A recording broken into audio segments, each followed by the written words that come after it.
Soy Eddie Warman y estamos de regreso siempre en 88.9. ¿Cuáles son las verdaderas revoluciones? ¿Hay una revolución más verdadera que otra? ¿Una más seria, más pensada, mejor realizada, que sí alcanzó los objetivos? ¿Podría pensar que la Revolución Mexicana fue tan valiosa como la Revolución Francesa? La Revolución Cubana podría haber sido como la revolución de algún otro país, que nos va a decir Juan Miguel Zunzunegui. ¿Cuál es la diferencia, por ejemplo, en la Unión Soviética, en la revolución de un país africano, en la de otro país europeo, la de nosotros? ¿Cómo podemos entender la diferencia entre las revoluciones, Zunzunegui? Bienvenido. Hola Eddie, un placer estar aquí como siempre. Pues fíjate que, pues precisamente por esta discusión de entender que es una revolución, me parecía que era buen pretexto, ¿no? Aprovechar estas fechas cercanas a la Revolución Mexicana, pues para compararla, ¿no? Básicamente, yo creo que aquí en México y en América Latina en general tenemos la idea de que una revolución es pues, un montón de madrazos, ¿no? Es decir, el pueblo se levanta en armas, tenemos una multitud iracunda, la gente está echando su desmán y le llamamos revolución. Cuando en realidad la revolución es una palabra que viene muy de la mano con la palabra evolución, ¿no? Cuando una sociedad evoluciona es porque cambia, pero es un cambio pues lento, derivado de un proceso que te va llevando historia, tiempo y demás, ¿no? Mientras que una revolución pues es justo una evolución hecha de forma violenta. Violenta no me refiero necesariamente a armada, pero ya sabes, drástica, agresiva, un cambio de 180 grados. Deja de existir un régimen y surge uno completamente nuevo, ¿no? Dejan de regir unas ideas y empiezan a regir unas ideas completamente nuevas. Yo creo que lo más importante para definir una revolución es que después de una revolución las cosas nunca vuelven a ser iguales. ¿No? Todo, absolutamente todo cambia, no necesariamente para bien, pero el punto es que es un cambio absoluto de régimen. Y es así como me parece interesante, por ejemplo, comparar pues la francesa, que es un poco, pues ya sabes, el arquetipo de las revoluciones, ¿no? La revolución francesa, la revolución rusa, la revolución turca, la revolución iraní, pues las podemos comparar con la revolución mexicana, pues para ver si lo que tenemos es una revolución, ¿no? Para ver cómo era el México de antes de la revolución y qué pasó con el México de después de la revolución, ¿no? Entonces, pues si te parece, esa es básicamente la idea, porque luego mucha gente me critica a mí por criticar nuestra revolución.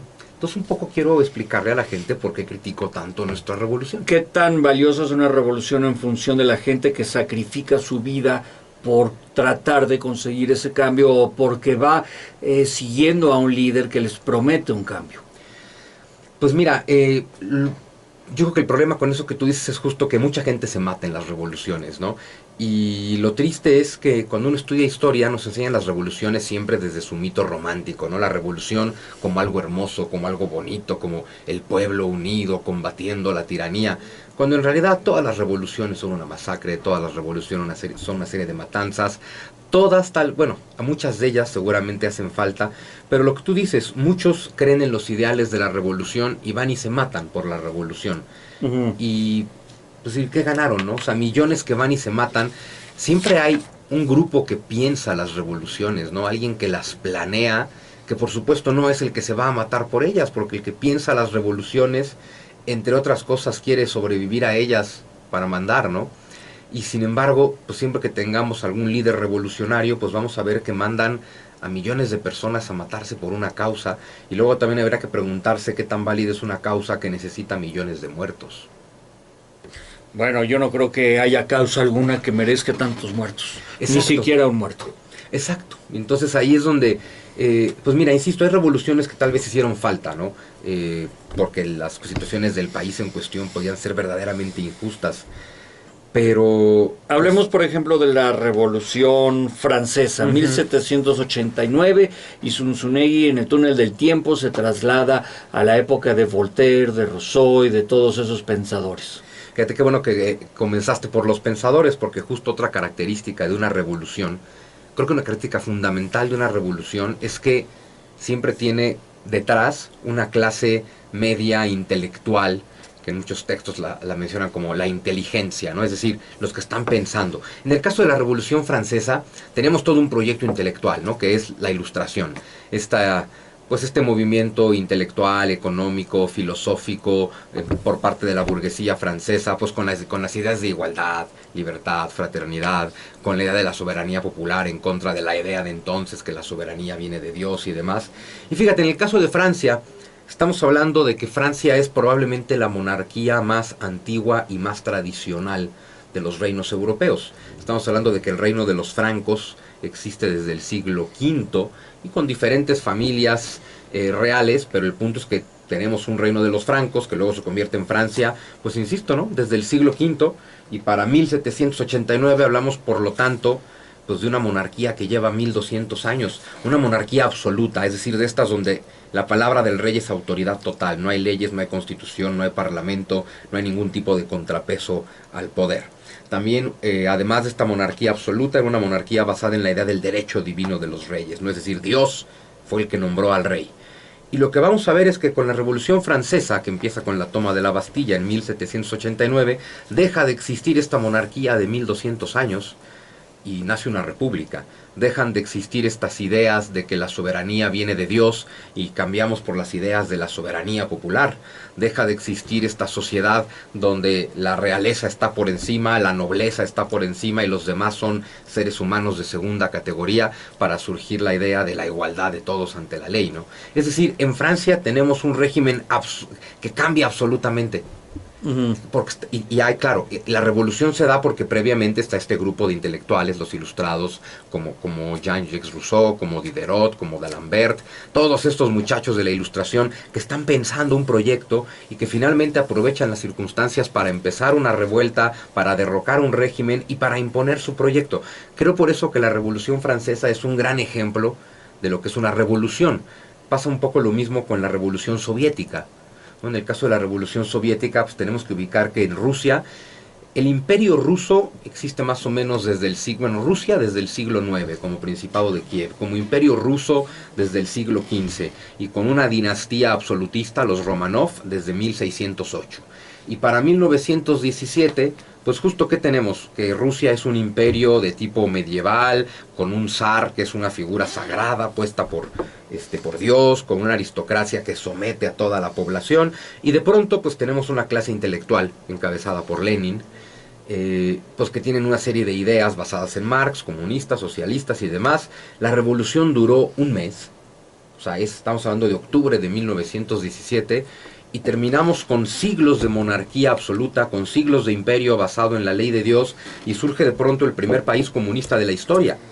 Eso es una revolución. Ya luego, si este primer país comunista de la historia funcionó bien o funcionó mal, esa ya es otra historia. Pero el punto es que las cosas en Francia no volvieron a ser iguales con su revolución, que las cosas en Rusia no volvieron a ser iguales después de su revolución, que en Francia hay una clase media intelectual pensando un proyecto que llevan a cabo, que en Rusia hay una clase media intelectual pensando un proyecto que llevan a cabo. Lo mismo pasa con la revolución turca. Estamos hablando de que el imperio turco existe desde 1453, cuando los turcos toman Constantinopla, y que para 1920, pues eso, ¿no? Tenemos un imperio de 500 años, con un sultán que es una persona sagrada, todo basado en la religión, en este caso el Islam, y Mustafa Kemal Atatürk, pues el padre de la actual Turquía, el revolucionario que declara la abolición del imperio y convierte el imperio turco en una república laica de corte occidental europeo. Es un cambio total y absoluto de régimen, ¿no? ¿Y qué pasa con la mexicana? No sé. Por ejemplo, así como detrás de la francesa tenemos a gente como Rousseau, o detrás de la soviética tenemos a gente como Lenin, incluso detrás de la China a gente como Mao Zedong, ¿quién está detrás de la Revolución Mexicana? ¿Quiénes son los pensadores, los ideólogos de la Revolución Mexicana? Pues los que estaban en oposición a Porfirio Díaz, por ejemplo, Pues Madero, ¿no? Madero, Obregón. Pero bueno, Obregón, qué bueno que lo Juárez. comentas. No, Juárez es antes. Es antes, sí. Okay. Obregón, qué bueno que lo comentas, porque Obregón es una segunda generación de la Revolución Mexicana que justo ya empieza a tener ideas. Pero cuando uno lee el plan de San Luis de Madero, no hay un proyecto de nación, no hay un proyecto de cambiar la nación, no hay un proyecto de cambiar el régimen. El plan de San Luis es: desconozco a Porfirio Díaz, quiero tomar el poder. En resumen, casi todos los planes de la historia de México son desconozco al que está y quiero estar yo. En el plan de San Luis se hace una mención de que las elecciones fueron un fraude, de que no se le permitió a Madero contender en condiciones adecuadas y demás, pero simplemente se desconoce al presidente y pues se pide su renuncia y convocar a nuevas elecciones y que Madero pueda ganarlas. Pero, es decir, ¿cómo era México en el porfiriato o antes de la revolución? Pues una democracia ficticia que no funcionaba, una federación fallida que también nunca había logrado funcionar, un gobierno donde pues un grupo, una élite estaba totalmente, ¿no?, ahí eternizada en el poder. ¿Y qué tuvimos después de la Revolución Mexicana?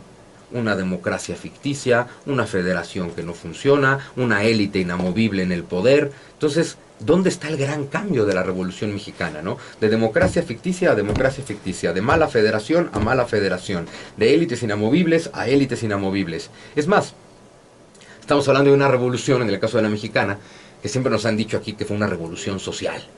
Y de pronto hay que ver que esta revolución social la está encabezando uno de los aristócratas más ricos del país, como es Francisco Madero, ¿no?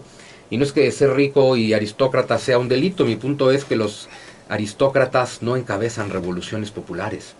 Y tan no era una revolución popular que los líderes populares de esa revolución, como Zapata, pues finalmente desconocieron a Madero. Ahora, entonces sí tenemos líderes sociales en la Por eso no lo llamé pensador, ni a Zapata ni a Villa. Pues sí, no, es que pensadores no son, son líderes populares. Y sin embargo, fíjate que aunque no es un pensador Zapata, creo que tiene mucho más idea de lo que es la justicia social.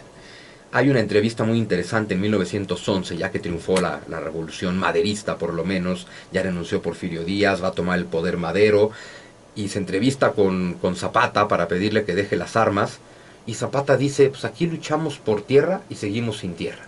Aquí luchamos por libertad y seguimos sin libertad. Aquí luchamos por un reparto agrario y seguimos sin reparto agrario. Aquí luchamos por cambiar la sociedad y no ha cambiado la sociedad. Y el punto de Zapata con Madero es, no entiendo estas revoluciones donde los que pierden ganan. Porque cayó el régimen de Porfirio Díaz, pero todos en el gobierno y en el ejército siguen siendo del porfiriato. Entonces, ¿cuál es la revolución si todo lo que hacemos es obligar al presidente a renunciar, que otro personaje, en este caso Madero, se convierte en presidente, pero que mantenga el mismo régimen, el mismo gobierno, el mismo estado de cosas, los mismos privilegios aristocráticos? ¿Dónde está la revolución?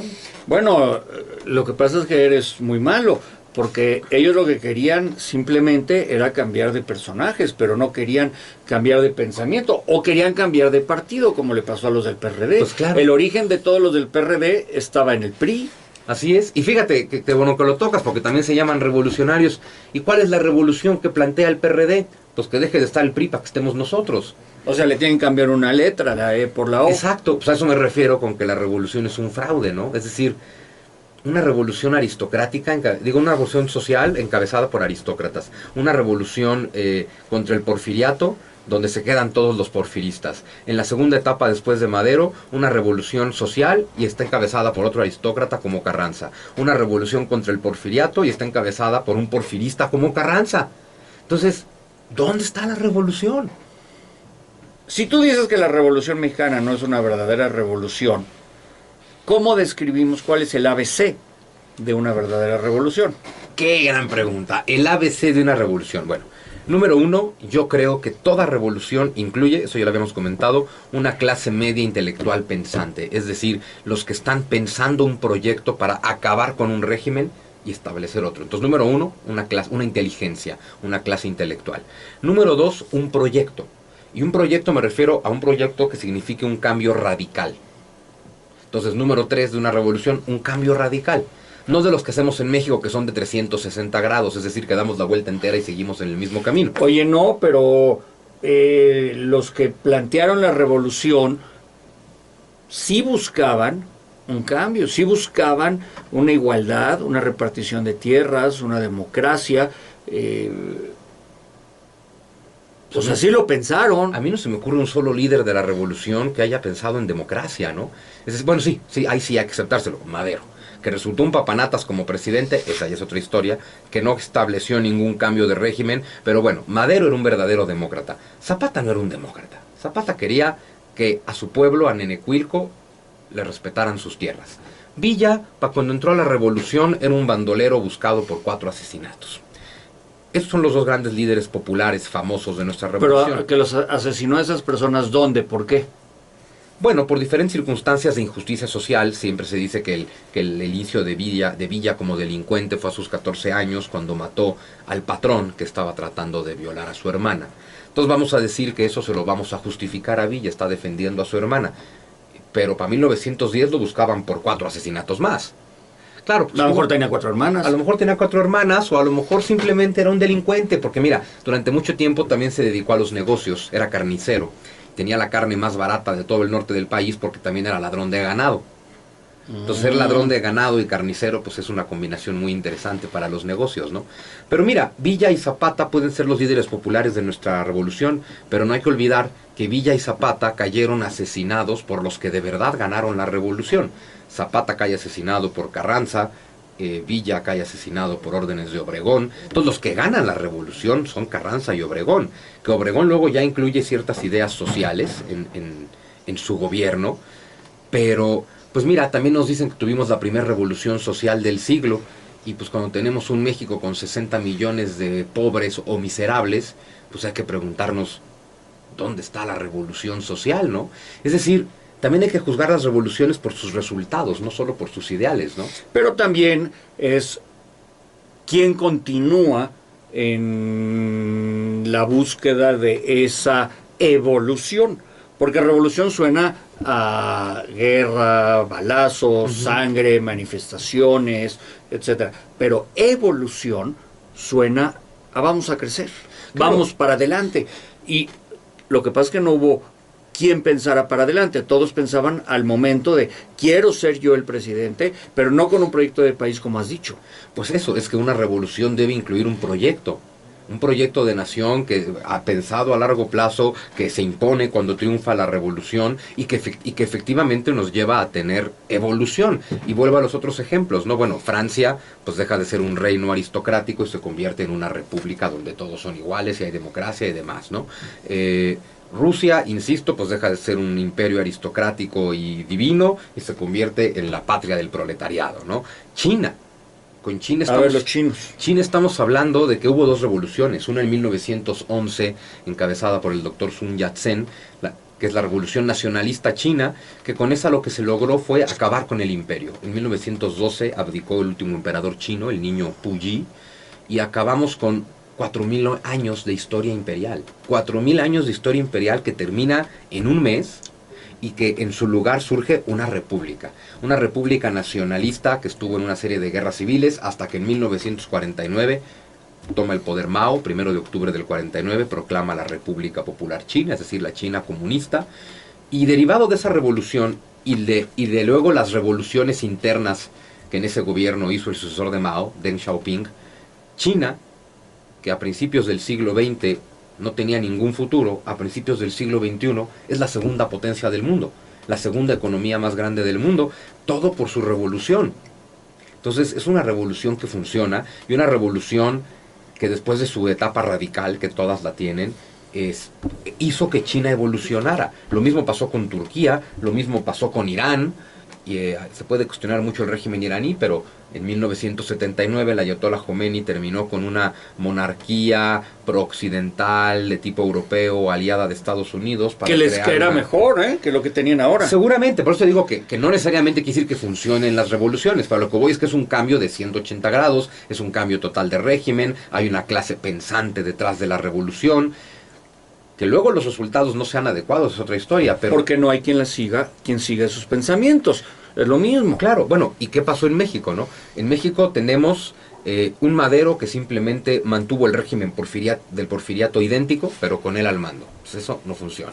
Después tuvimos un golpe de Estado en 1913, donde Victoriano Huerta quita del poder a Madero, y entonces todos se unen para estar en contra de Victoriano Huerta. Y ahí se une Villa y Zapata, que antes eran enemigos, se unen con Carranza, todos combaten a Huerta, y cuando cae Huerta toma el poder Carranza, y entonces todos se unen para desconocer a Carranza, pero Obregón se pone aliado de Carranza hasta que lo desconoce y lo mata, y entonces se alía con Plutarco Elías Calles, quien luego lo desconoce y lo mata. Entonces... imagínate que una revolución donde todos los héroes se matan entre sí. Y es hasta 1929. Por eso son héroes. Por eso, bueno, en México eso es muy importante para ser héroe, morirte, ¿no?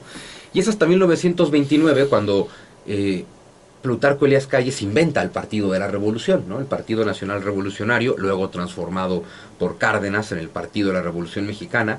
Pero cuando ellos, primero en el 29, luego en el 36, inventan estos partidos, los están inventando, es decir, están inventando la revolución para poder inventar un partido revolucionario, porque de pronto se establece un partido revolucionario para decir, aquí está el partido que defiende los ideales de la revolución. Entonces hay que inventar los ideales de la revolución, porque no teníamos esos ideales previamente, ¿no? Si nos vamos a Francia, pues los partidos políticos existían desde antes, hicieron la revolución y luego impusieron su proyecto. El partido bolchevique de Lenin, el partido comunista ruso, existía desde antes, tenía su proyecto, hizo la revolución, tomó el poder, impuso su proyecto. ¿Y qué pasa en México?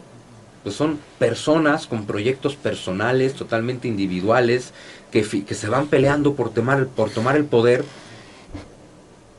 pero que se tienen que inventar la famosa revolución, porque pues simplemente pues México seguía siendo igual. Tuvieron que inventar los valores de la revolución.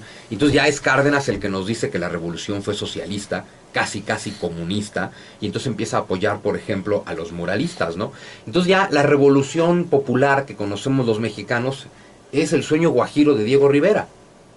Es decir, donde vemos al proletariado luchando contra el capitalista y al indígena luchando contra el español, como si viniera al caso eso en la revolución. Pero es decir, es apenas en Lázaro Cárdenas cuando se toma el discurso marxista de la lucha de clases y se pretende que nuestra revolución fue una revolución proletaria. Insisto, una revolución proletaria encabezada por aristócratas como Madero, Carranza y Obregón. A mí nomás no me suena. Lo que yo no entiendo es por qué hacían todo este movimiento clasista siguiendo el pensamiento del marxismo, y sin embargo estos presidentes revolucionarios, le hace Cárdenas, pues tenía mucho dinero, vivía en una gran casa que todavía está ahí en Polanco. El hijo, como hemos dicho, pues no ha trabajado mucho, pero se opone a un cambio de proyecto energético en nuestro país. Sí, sí. Es decir, aquí tenemos a revolucionarios conservadores, a revolucionarios que quieren que todo siga como está. Entonces, a ver, ¿cómo es posible ser revolucionario y querer que todo se quede como está? Pero ¿qué tal el caso del PRI? Partido Revolucionario Institucional. La revolución es sinónimo de movimiento, de cambio, de dinamismo. Institucional es algo quieto y muerto. Y aquí en México tenemos una revolución institucionalizada, con un montón de rojos de Polanco que efectivamente son comunistas, pero viven a todo dar, dándose todos los lujos, promoviendo precisamente que no cambie nada. O sea, los comunistas no tienen derecho a vivir bien, ¿no? ¿Cómo? No, sí tienen derecho a vivir bien, nada más que entonces hay que ver que no son nada congruentes. Y cuando no son congruentes hay que cuestionar su revolución. Yo nunca he leído que el seguidor de una filosofía comunista diga que va a vivir mal y que va a sacrificar su techo y su vestido y su alimento por nada. Bueno, es que además el comunismo... O sea, Lenin tampoco vivía mal, no, ni Stalin, ni Marx. Fíjate, comunismo tampoco debería significar vivir mal. Significa todos iguales, pero sería al estilo europeo actual, todos iguales en medio hacia arriba. No como la izquierda latinoamericana, que es todos iguales, jodidos abajo.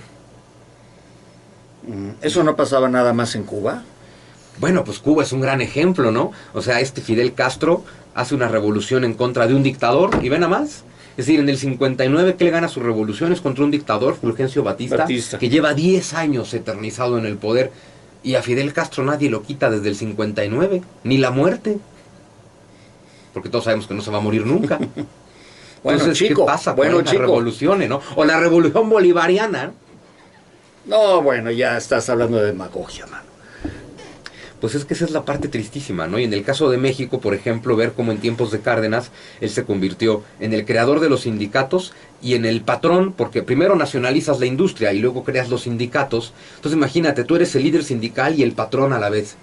¿Cuándo va a haber una revolución social cuando el gobierno es patrón y líder sindical al mismo tiempo? Le hace Cuba.